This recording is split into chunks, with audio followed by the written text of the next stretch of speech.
नमस्कार दोस्तों, chat with देव में आपका स्वागत है। साथियों, हम आज आपको ऐसे शख्स से मिलाना चाहते हैं जिनके अंदर एक संघर्ष दिखाई देता है, जो सही ढंग से ये एनालाइज कर सकते हैं कि अगर हमें बहुजन का विकास करना है तो हमें कहां पर पहुंचना होगा, हमें कौन सी दिशा में जाना होगा, और हमें जो बाबा साहब ने संविधान में एक ऐसा शस्त्र दिया है, एक ऐसा हथियार दिया है जिसके बल पर हम अपने बहुजनों को ऐसी जो आज एक वैश्य सर्कल में हमारा बहुजन फंसा है वहां से हम ऊपर निकाल सकते हैं। वो है सत्ता। कि सत्ता की चाबी अगर बहुजनों के हाथ में आ जाए तो शायद बहुत सारी चीजें जल्दी बदल जाएगी।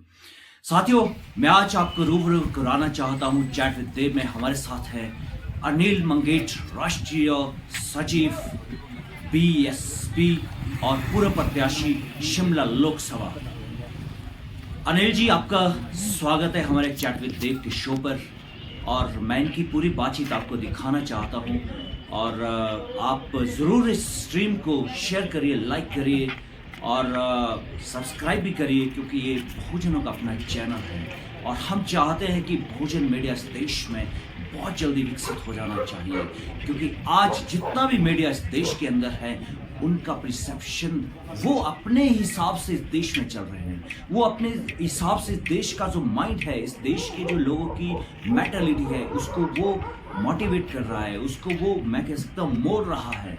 और लोग इतने हिप्नोटाइज हो चुके हैं कि लोगों को कोई ध्यान नहीं, कोई ख्याल नहीं है कि हमें क्या करना है, कहाँ जाना है। हमें पूरी तरह से इस जो है एक उन्होंने एक जाल बुन रखा है उस मीडिया ने। तो मैं आज मंगेश जी से एक बातचीत करना चाह रहा हूं और आप इस बातचीत को देखिए और जरूर कमेंट दीजिए। उनके साथ भेदभाव हुआ है, असमानता हुई है, गैर बराबरी हुई है। मुझे नहीं लगता कि इनके साथ समानता का कोई व्यवहार किया गया या इनको बहुत सारे कोई ऐसे अवसर दिए गए जिससे इनकी जिंदगी में सुधार आया हो। तो अगर बारी बारी से इनको परख लिया, एक बार नहीं 1000 बार परख लिया, तो फिर क्यों ना अपनी दिशा को मोड़ करके बहुजन समाज पार्टी की तरफ लाया जाए। बहुजन समाज पार्टी न्याय के सिद्धांत पर चलती है, समानता के सिद्धांत पर चलती है, भाईचारे और सद्भावना के सिद्धांत पर चलती है। बहुजन समाज पार्टी बहुजन हिताय बहुजन सुखाय कि बहुत सारे लोगों का जब हित होगा तो बहुत सारे लोग सुखी रहेंगे।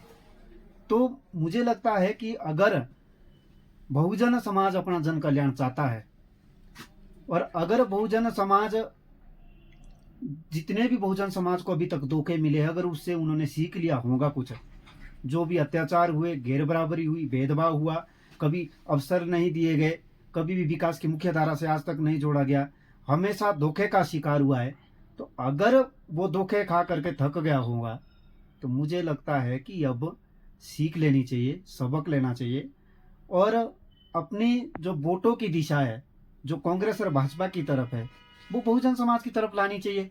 अपनी पार्टी है, अपना घर है, अपनी पार्टी कम से कम लोगों के लिए कुछ तो करेगी।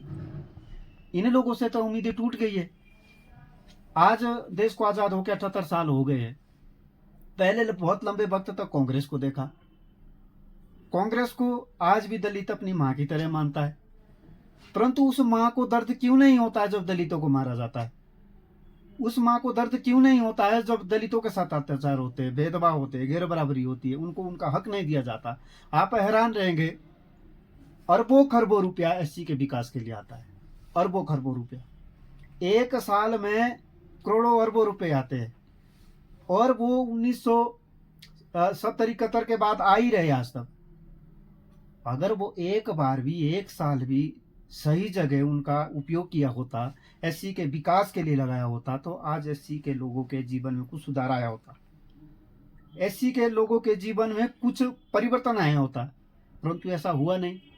फिर चाहे सरकार कांग्रेस की रही चाहे भाजपा की रही, परंतु अगर हुआ नहीं लोगों की उम्मीदें टूट गई, लोगों के साथ धोखा हुआ और लोग हमारे संगठन बना के चले हुए। तो मैं तो अपने अनुसूचित जाति समाज को, पिछड़े समाज को, अल्पसंख्यक समुदाय को और हिमाचल प्रदेश में रहने वाले गरीब लोगों को ये कहना चाहता हूँ कि जब आपके जीवन में कोई सुधार नहीं हो रहा, आपके जीवन में कोई परिवर्तन नहीं हो रहा, आपके साथ कोई समानता नहीं बढ़ती जा रही, आप गैर बराबरी और असमानता के भेदभाव के शिकार हो रहे हैं, तो छोड़िए और बहुजन समाज पार्टी का दामन पकड़िए और मिलजुल करके हिमाचल प्रदेश में 2027 में सरकार बनाते हैं और सरकार बना करके लोगों का जन कल्याण कर देंगे। लोगों के लिए वो सुविधाएं देंगे जिस सुविधाओं के लिए लोग सदियों से तरस रहा है। लोगों के साथ समानता होगी, लोगों के साथ न्याय होगा और लोगों को वो व्यवस्था दी जाएगी जो व्यवस्था लोग चाहते हैं। लोगों को वो हर सुविधा दी जाएगी जिससे लोगों के जीवन में खुशहाली आएगी। हम बिल्कुल वादे के पक्के हैं और बहन कुमारी मायावती जी जो न्याय के सिद्धांत पर चलती है, देश के संविधान को आधार मान करके देश के संविधान को मानती है, तो अगर बहन कुमारी मायावती जी के दिशा निर्देश में हिमाचल प्रदेश में बहुजन समाज पार्टी की सरकार आती है तो यहाँ पर देश के संविधान का और समानता के सिद्धांत का शासन होगा और सब लोगों के साथ न्याय होगा, सबको समान भागीदारी मिलेगी और संख्या के हिसाब से सबको सबका हक मिलेगा। ऐसी कामना के साथ हम लोगों से उम्मीद करते हैं कि बार बार धोखे के शिकार ना हो। जब आप लोग धोखे खा करके गिर गए हैं तो आप संभलिए और बहुजन समाज पार्टी का दामन पकड़कर सभी संगठन एक होकर के एक दिशा में लगिए। जरूर हिमाचल प्रदेश में सत्ता आएगी, क्योंकि उत्तर प्रदेश में सिर्फ 19% संख्या थी, यहाँ पर तो 27-29% संख्या है। यहाँ पर सत्ता आ सकती है और यहाँ पर पूरे आसार है।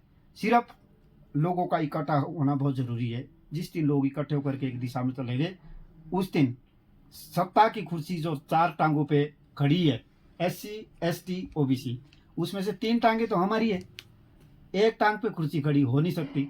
और जिस दिन 3 टांगे एक साइड आ गई उस दिन सत्ता की कुर्सी हमारी हो जाएगी।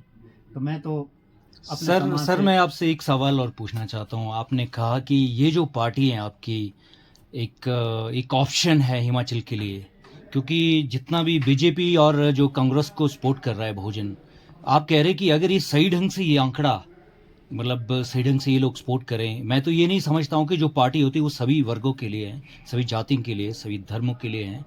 और हम उम्मीद करते हैं कि सभी लोग आपकी पार्टी को सपोर्ट करें, आपकी पार्टी को आगे लाएं और हो सकता है कि हिमाचल प्रदेश का जो भविष्य हो शायद इसी समीकरण से बदले और जो आप विधानसभा के अंदर काम करवाना चाहते हैं, जो बहुजनों के लिए या पिछड़ों के लिए ऐसी स्कीमें लाना चाहते हैं जिसकी बहुत ज़्यादा ज़रूरत है, जो पास नहीं हो रहे बिल, उसको आप तब करेंगे जब आप वहाँ तक पहुँचेंगे, तब आप वहाँ तक काम कर सकते हैं। तो मैं ये कहना चाहता हूँ सर, मेरा एक ये क्रक्स क्वेश्चन ये है कि ये जो पार्टी है ये एक विशेष वर्ग की पार्टी है कि आप ये सबके लिए काम करना चाहेंगे?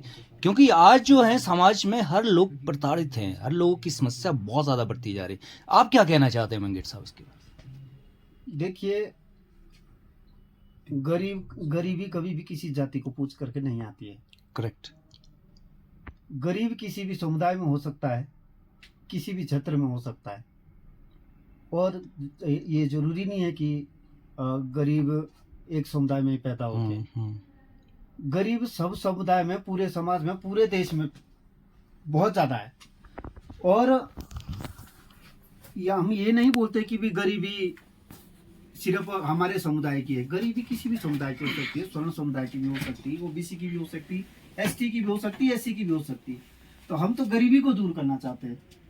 और जो हिमाचल प्रदेश की स्थिति है, यहाँ पर जो सबसे ज्यादा गरीबी वो SC, ST और OBC के लोगों, और जो स्वर्ण समाज के गरीब लोग हैं हम उनको भी साथ लेकर के चलना चाहते हैं। और जो लोग असमानता में विश्वास नहीं रखते, भेदभाव में विश्वास नहीं रखते, गैर बराबरी में विश्वास नहीं रखते, जो समानता के सिद्धांत को मानते, देश के संविधान को मानते हैं, हम उनको साथ लेकर के चलना चाहते हैं और सब मिलजुल करके देश में, प्रदेश में एक न्याय व्यवस्था स्थापित करना चाहते हैं, ताकि सभी लोगों को भागीदारी मिले, सबको अपने हक अधिकार मिले, सबको सुविधाएं मिले। सर एक सवाल मेरा, आपसे एक सवाल ये है कि अभी देश के अंदर जो है जनगणना, जनसंख्या के आधार पर एक बहुत बड़ा इशू रहा है। बहुत ज्यादा जब भी विपक्ष की पार्टियां हैं बहुत जोर लगाया उन्होंने कि एक इस तरह से जातिगत जनगणना हो जानी चाहिए देश के अंदर।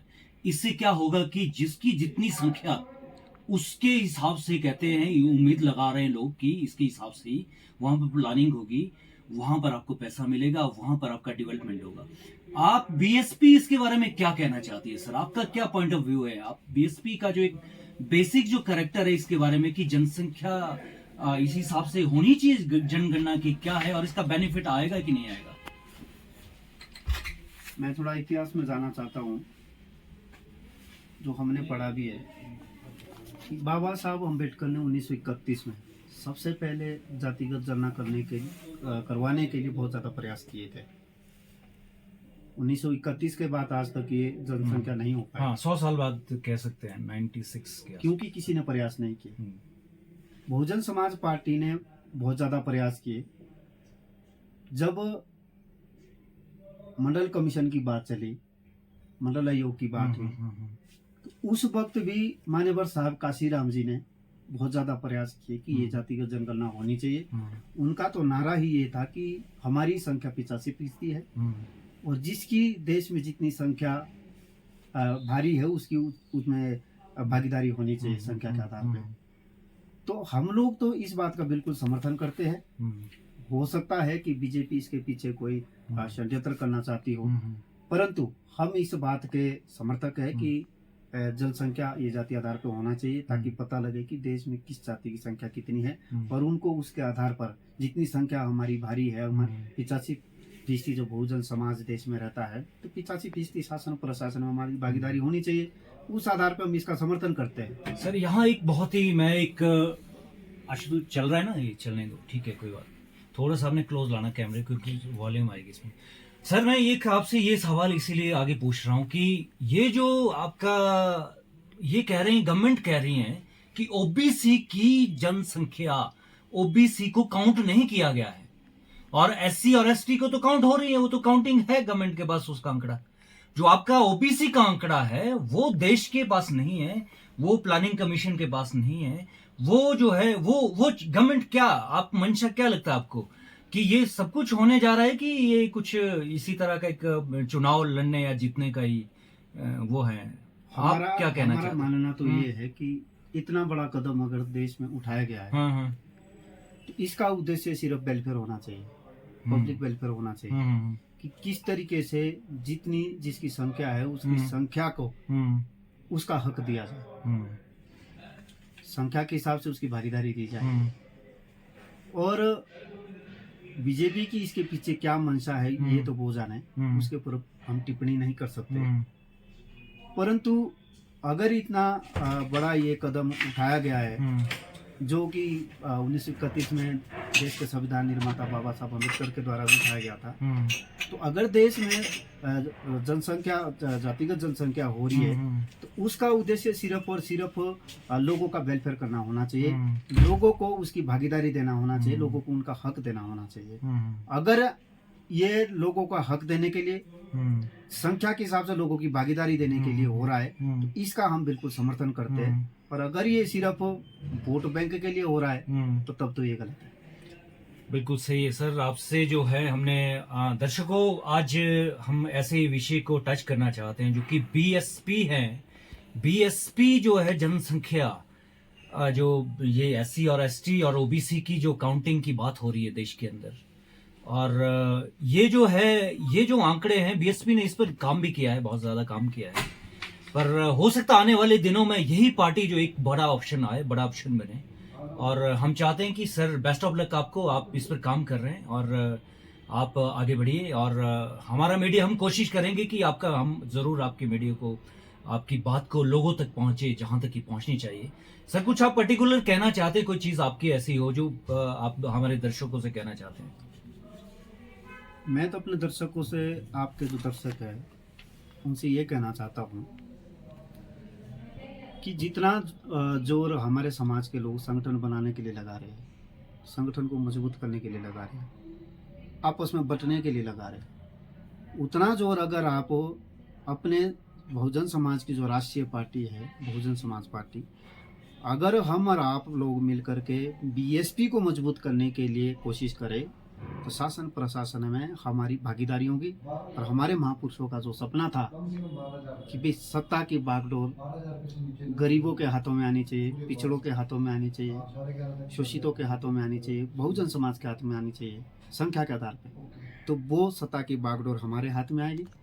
और जब बहुजन समाज पार्टी के हाथ में सत्ता की बागडोर आएगी तो हम उससे जन कल्याण सुनिश्चित करेंगे। और जो समाज सदियों से पिछड़ा है, जो लोग सदियों से गरीबी झेल रहे, शोषण झेल रहे, उनको उनका हक दिया जाएगा और उनका जन कल्याण सुनिश्चित होगा। Sir thank you very much, आपने हमारे चैनल से बात की और हम चाहते हैं कि इसी तरह से जब भी कभी आपको लगे कि कुछ बात कहनी है, हम आपके पास आएंगे और आपकी इस बात को हम चाहेंगे कि लोगों तक पहुंचे। हो सकता है कि आने वाले दिनों में कोई बड़ा परिवर्तन जरूर दिखाई दे। तो बेस्ट ऑफ लक सर आपके लिए, और आप हमारे चैनल पर आए, आपका बहुत बहुत धन्यवाद। नमस्कार, जय